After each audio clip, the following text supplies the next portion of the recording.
Hai guys, kembali lagi bersama Kakang Prabu di Wandi Channel Review. Di video kali ini akan Kakang bawakan alur cerita film yang berjudul The Texas Chainsaw 2013.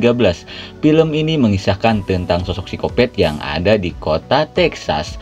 Oke lah, daripada panjang lebar menjelaskan di awal, mending kalian saksikan saja alur ceritanya. Tapi jika kalian suka dengan video ini, silahkan ditekan saja tombol subscribe-nya dan aktifkan lonceng notifikasinya agar tidak ketinggalan video terbaru dari channel ini. Di awal film kita diperlihatkan seorang sheriff yang sedang mengejar seorang pria bersenjata yang diduga telah menyembunyikan sosok psikopat. Sesampai di rumahnya, si sheriff pun meminta si Dayton untuk menyerahkan psikopat itu karena kini kekopetannya sudah terbongkar. Mendengar hal itu, si Abah Bewok pun meminta si Dayton untuk menyerahkan saja, namun si Dayton menolak karena dia juga bagian dari keluarganya. Kemudian dia pun berniat membawa psikopat itu pergi. Namun tidak lama kemudian para warga pun datang, di mana para warga yang sudah muak dengan kekopetan keluarga itu berniat untuk menghabisi mereka.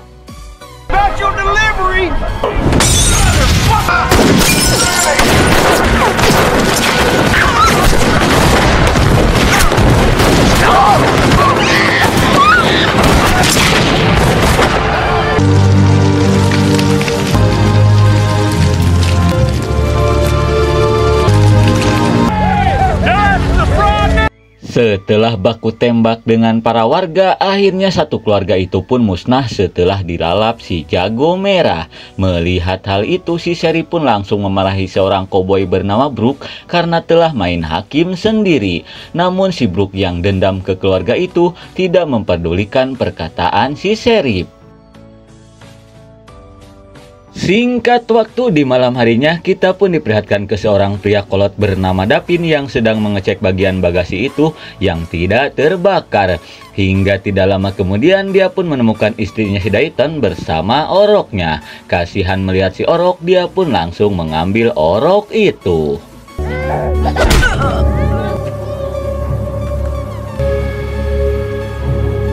Setelah menghabisi ibunya si orok, si Gavin pun langsung memberikan orok itu ke istrinya, di mana mereka yang belum mempunyai keturunan pun berniat untuk mengadopsi orok itu.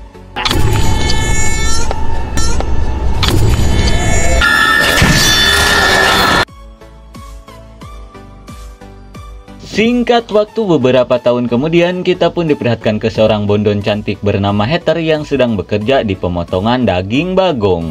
Tidak lama kemudian dia pun diajak pergi ke pesta Halloween oleh teman taubrutnya bernama Nikki.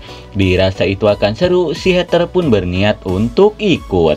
Alright, I'm gonna go work on Gary.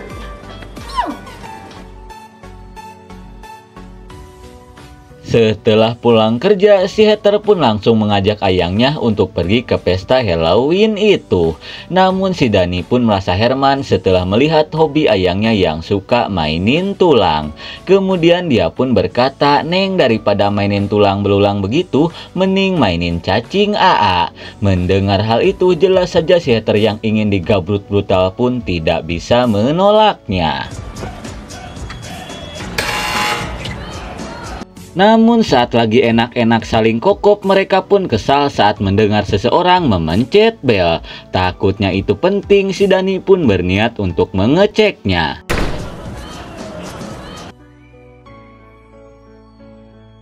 Dan ternyata itu tukang pos yang mengirimkan surat untuk si Heather, di mana surat itu memberitahukan bahwa Nini si Heather sudah meninggal minggu lalu di kota Texas. Mendengar hal itu, jelas saja si Heather pun merasa bingung karena dia tidak mengetahui kalau dia mempunyai Nini di kota itu. Dan ternyata si Heather itu adalah anaknya si Dayton yang diadopsi si Davin setelah insiden pembakaran itu. Setelah tahu hal yang sebenarnya, si Heather yang merasa kecewa pun berniat pergi ke kota itu untuk mencari tahu asal-usul keluarganya. Walaupun ibu angkatnya melarang karena tempat itu sangatlah berbahaya. Namun si Heather tidak mendengarkan perkataan dari ibunya itu. Beberapa saat kemudian, si Heather pun bergegas pergi ke kota itu ditemani oleh Ayang dan teman-temannya.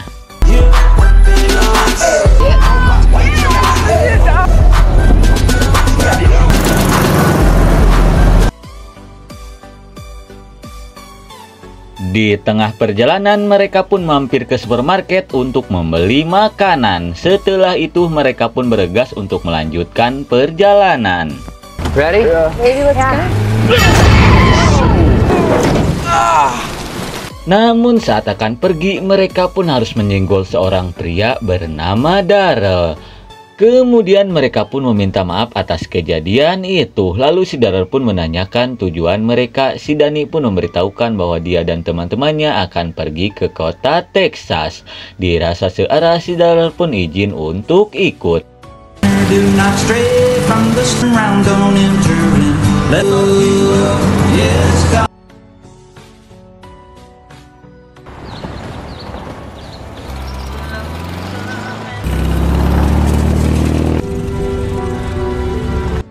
Singkat waktu setelah menempuh perjalanan yang lumayan jauh, akhirnya mereka pun sampai ke rumah niniknya si Heather. Hingga tidak lama kemudian datanglah seorang pria kolot yang tidak lain adalah pengacara niniknya si Heather. Kemudian Pak Kumis pun memberitahukan bahwa sekarang rumah ini akan sepenuhnya menjadi milik si Heather setelah dia menandatangani semua dokumennya. Namun sebelum dia memutuskan untuk tinggal di rumah ini, dia harus membaca surat dari si neneknya terlebih dulu. Setelah memberitahukan semuanya, Pak Kumis pun bergegas untuk pergi.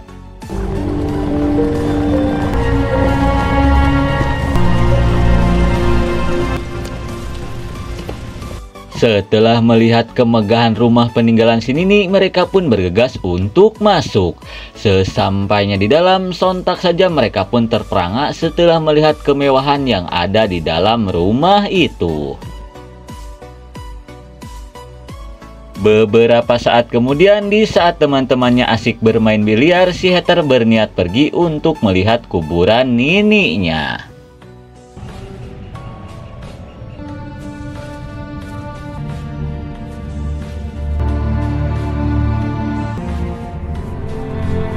Sesampai di kuburan nininya, si Heather pun berterima kasih karena telah memberikan warisan semepah ini.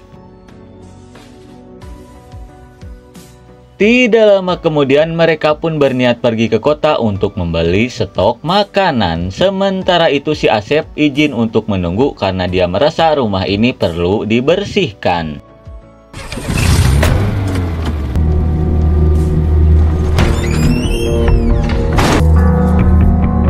Selepas si Heather dan teman-temannya pergi, si Asep yang tergiur dengan kemewahan barang-barang di rumah ini pun berniat untuk mencurinya.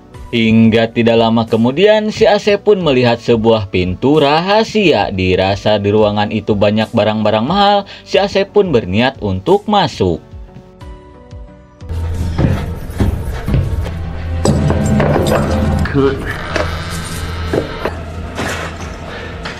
Sesampainya di ruangan itu, sontak saja si Asep pun sangat senang setelah melihat setumpuk botol awok-awok yang sangat mahal. Namun dia pun merasa heran setelah melihat bekas makanan di depan pintu. Dia yang penasaran pun berniat untuk membukanya.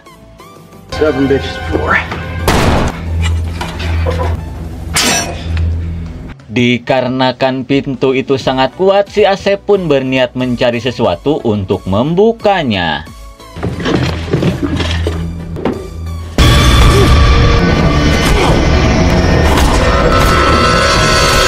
Bukannya barang mewah yang si Asep dapatkan, dia pun harus modar dirujak oleh si Kopet yang ternyata masih selamat setelah insiden pembakaran itu.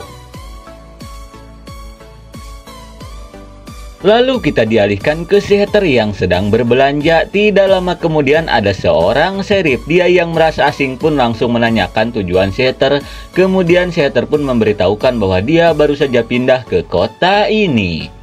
Setelah itu datanglah si Brooke yang kini sudah menjadi wali kota. Setelah tahu si Heather ini keturunan si Carson, dia pun berniat untuk membeli rumah nininya. Namun si Heather menolak dan bergegas untuk pergi.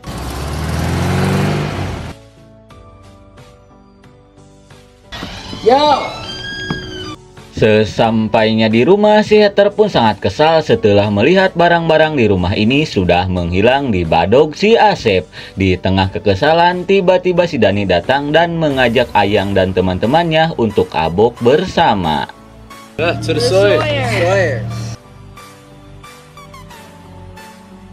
Di malam harinya, kita pun diperlihatkan ke si Heather yang sedang melihat foto-foto keluarganya.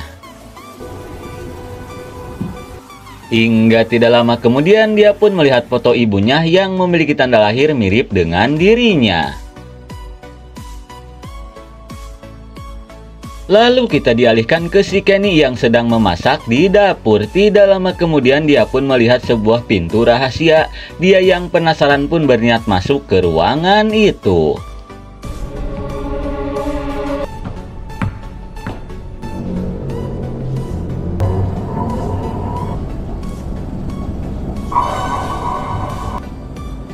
Daryl? Sesampainya di ruangan itu, dia pun melihat ceceran darah dan tasnya si Asep. Dirasa si Asep ada di ruangan itu, dia pun berniat untuk mencarinya.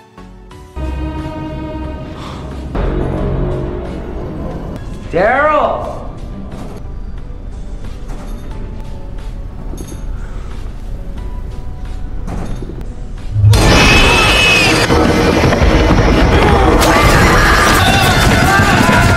Malang sekali, si Kenny pun harus modar di gondol psikopat penghuni basement rumah itu. Lalu kita diperlihatkan ke si Dani yang sedang asik bermain biliar. Tidak lama kemudian si Niki pun datang. Sambil kepanikan, dia pun ngajak si Dani untuk melihat sesuatu. It's right down there, right there. It's right over. Nikki? Dikira teh apa, ternyata itu cuma modus si Niki untuk mencicipi cacing berototnya si Dani. Kembali ke si Heather yang sedang melihat-lihat kamar nininya.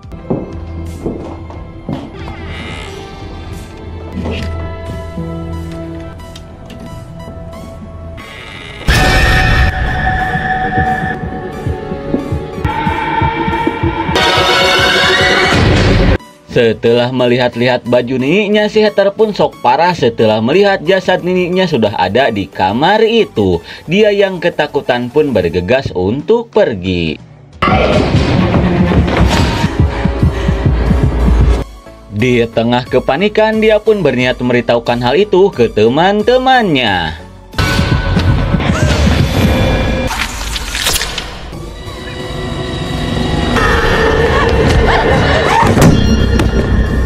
Namun si Heather pun sok parah setelah melihat psikopat sedang memasak kokodnya si Kenny. Di tengah ketakutan, dia pun berniat untuk kabur. Namun sueknya dia harus tertangkap oleh psikopat itu.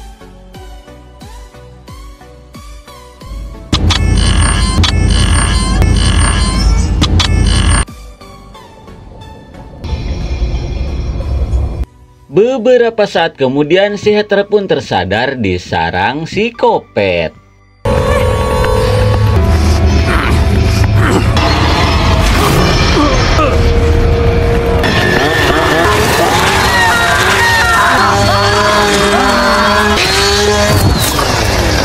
Di saat psikopat itu sedang asik menyingsok tubuhnya si Kenny, dirasa ini kesempatan, si Heather pun bergegas untuk kabur.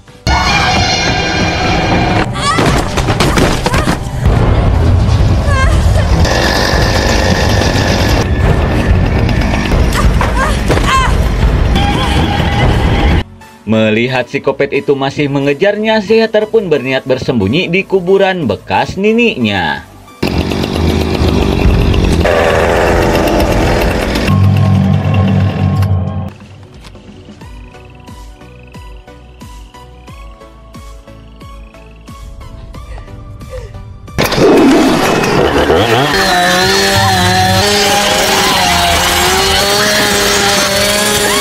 Tidak lama kemudian si Dani dan si Niki pun datang. Melihat hal itu, si Kopet pun berniat untuk menghabisi mereka. Sontak saja mereka yang ketakutan pun berniat bersembunyi di bekas kandang bagong.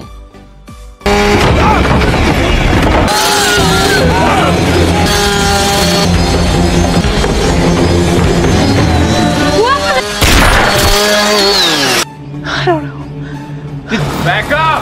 Back up! Dengan mobil kolotnya, si Heather pun datang dan bergegas untuk mengajak mereka pergi dari tempat ini.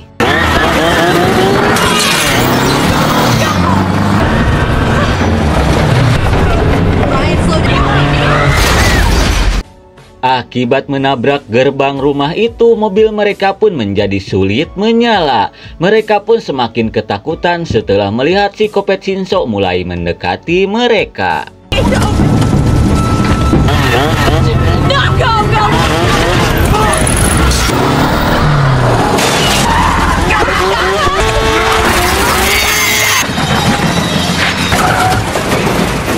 Akibat ban mobilnya boncos kena Shinso si Kopet, mobil mereka pun harus nyunghid ke dalam ruyuk.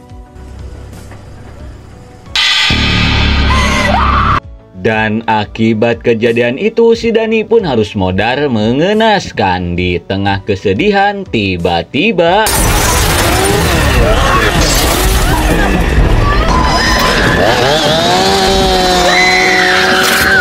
di saat si Kopet akan menyinsok si Niki, si Heather yang berhasil keluar pun berniat untuk mengalihkan perhatian si Kopet itu.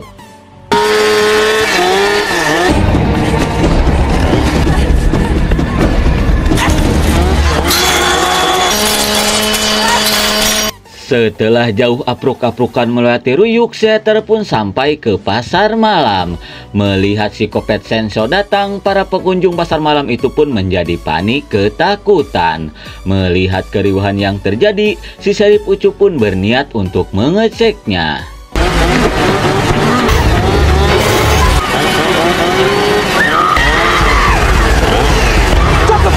Melihat Sheriff Ucup datang, si Kopet yang ketakutan pun langsung ngabret ke dalam ruyuk. Hingga akhirnya si Heather pun berhasil selamat dari kejaran si Kopet Shinso itu.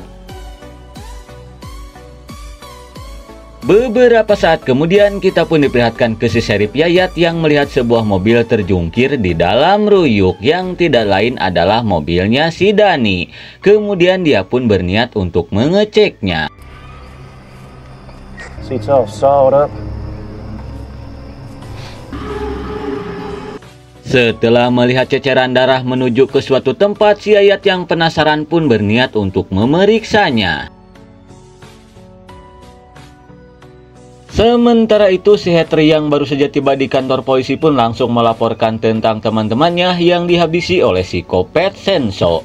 Mendengar hal itu, jelas saja si Hopper pun sangat kaget setelah tahu si Kopet Shinso ternyata masih hidup.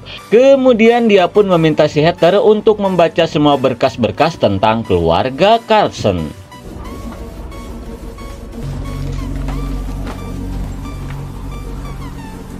Setelah membaca semua berkas itu, si Heather pun sekarang tahu tentang kejahatan yang dulu keluarganya lakukan.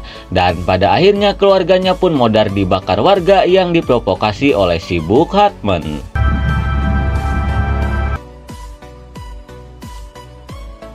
Lalu kita dialihkan ke si Brook yang kesal karena pasar malamnya dikacaukan seseorang. Kemudian si Hopper pun memberitahukan bahwa itu semua kelakuan si Kopet Shinso.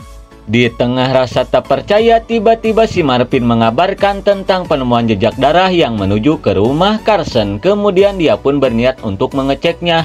Mendengar hal itu, si Hopper pun melarang si Marvin untuk masuk karena rumah itu dihuni oleh si Kopet Shinso. Namun dengan pedenya si Marvin tidak takut dengan si Kopet Shinso itu karena dia sudah membawa pistol FF-nya.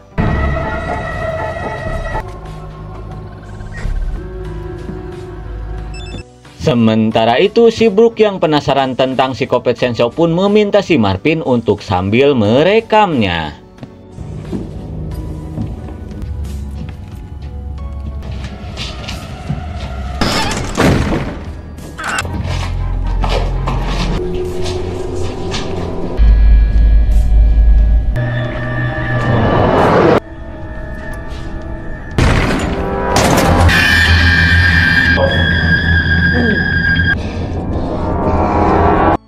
Sesampainya di sebuah ruangan, sontak saja si Marvin pun shock parah setelah melihat banyaknya jasad yang modar mengenaskan di ruangan itu.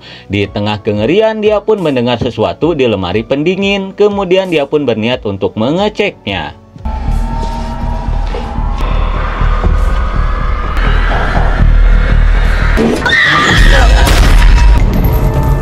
Dan ternyata itu adalah si Nicky yang disimpan oleh si Kopet.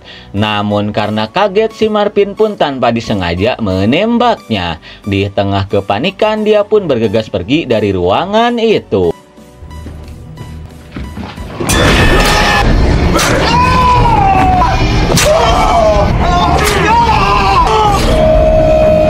Malang sekali, si Marvin pun harus modar mengenaskan setelah dicium kampak Kopet. Setelah melihat kengerian di rumah itu, si Brooke pun berniat untuk membakar rumah itu dan menghabisi semua keturunan Carson. Kemudian dia pun berniat untuk menangkap si Heather. She's breathing, Ashley! Namun untungnya si Heather sudah pergi dari kantor polisi itu. Sementara itu si Heather pun berniat untuk menghubungi Pak Kumis karena ada perlu yang ia bicarakan. Setelah mendengar hal itu, Pak Kumis pun mengajak si Heather untuk bertemu di sebuah bar.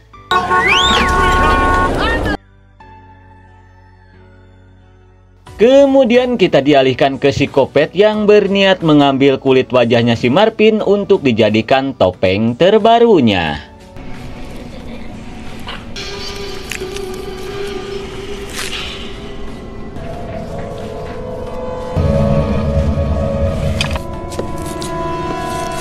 Ternyata si Marvin pun ikut andil dalam pembakaran itu, sehingga si Kopet Senso yang dendam pun berniat untuk menghabisi orang-orang yang telah membakar keluarganya itu.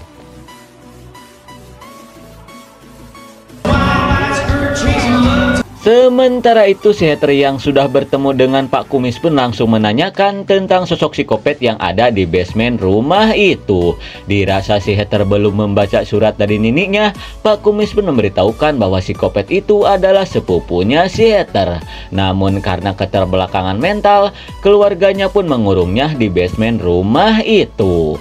Di tengah pembicaraan, tiba-tiba si Brooke datang untuk menangkap si Heather. Melihat hal itu, Pak Kumis pun menyuruh si Heather untuk segera pergi dari tempat ini.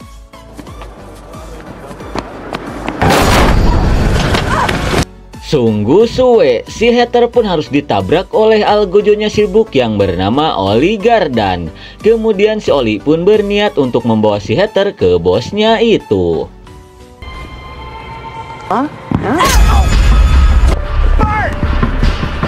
Setelah berhasil lolos dari si Oli, si Heather pun berniat meminta bantuan ke si Sheriff Ucup. Setelah mendengar cerita dari si Heather, si Ucup pun bergegas membawa si Heather pergi. Sementara itu Pak Kumis pun kaget setelah melihat si Heather dibawa oleh si Sheriff Ucup. Dan ternyata si Sheriff Ucup ini adalah anaknya si Brooke.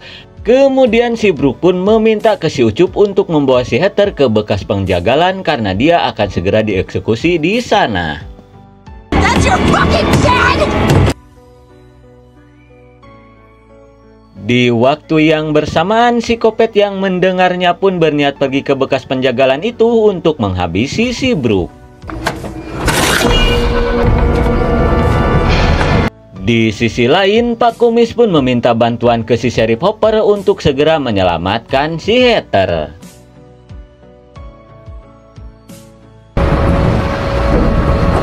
Sementara itu si Ucup yang sudah tiba pun bergegas membawa si Heather masuk ke gedung bekas penjagalan itu. Setelah berhasil mengikat si Heather, si Ucup pun bergegas pergi untuk memberitahukan hal ini ke ayahnya. Selepas si Ucup pergi, si Kopet Senso sudah ngajogrok di belakang si Heather dan berniat untuk menghabisinya.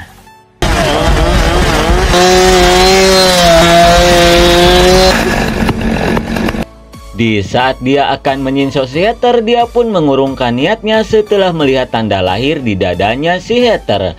Kemudian si Heather pun memberitahukan bahwa dia ini adalah sepupunya.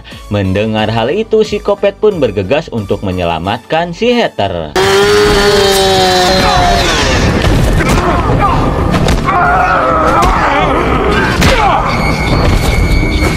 Namun tidak lama kemudian si Brook dan si Oli datang dan langsung menghajar si Kopet Senso, bak maling, cangcut, janda pirang. Melihat hal itu, si Heather pun bergegas untuk menolongnya. Kembali ke si Oli dan si Brook yang berniat untuk menghabisi si Kopet Senso.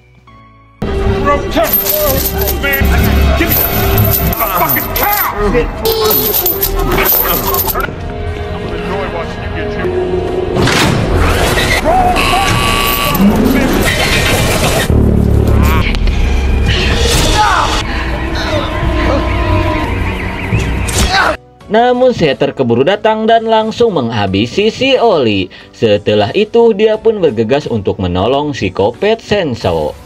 That's right.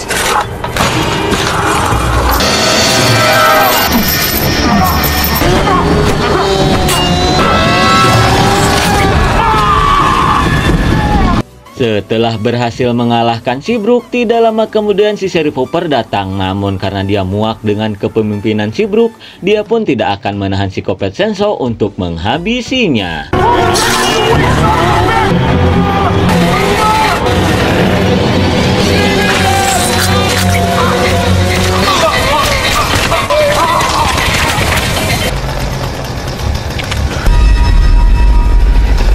Hingga akhirnya si wali kota Brook pun harus modar mengenaskan setelah tubuhnya dijadikan bahan baku cilok sarebuan. Melihat hal itu, si Sheriff Hooper pun meminta si Heather untuk membersihkan tempat ini karena untuk kali ini dia tidak akan menangkap si Kopet Senso.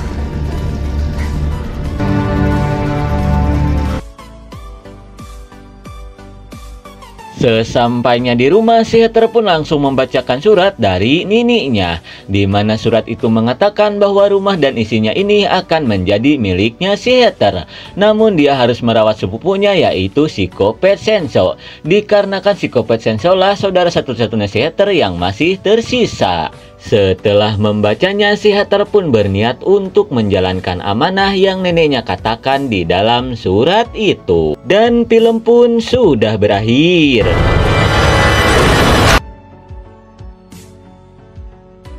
Oke lah, nggak mungkin segitu saja alur cerita film dari The Texas tahun 2013.